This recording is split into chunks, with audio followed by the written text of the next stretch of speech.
What was been talked today, what was spoken, what was discussed is not something you would typically find in a mainstream classroom.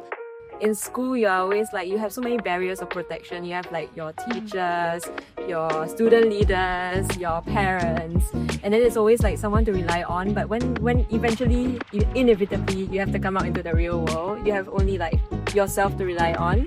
And it's really important to hone these skills, discover your strengths, your weaknesses, how you work with people, because these are all the day-to-day things, regardless of what job you do, it's always going to be relevant. This is in fact very, very new to me. I get to learn so many stuff that in school I would probably not learn. I feel like schools still continue to teach you how to be book smart, but I think this past 2 days it was very street smarts. What do you need really to survive in the real world? So really it was a very big difference in the classroom setting versus, letting the kids go out and letting them make the decisions themselves. I'm really grateful for this opportunity to learn so much from the own inspiration camp and also learn from real industry professionals and stuff that will benefit me in my business in the future. These are some stuff that I will never learn in school, so I'm really grateful for this opportunity. Thank you, Own Academy.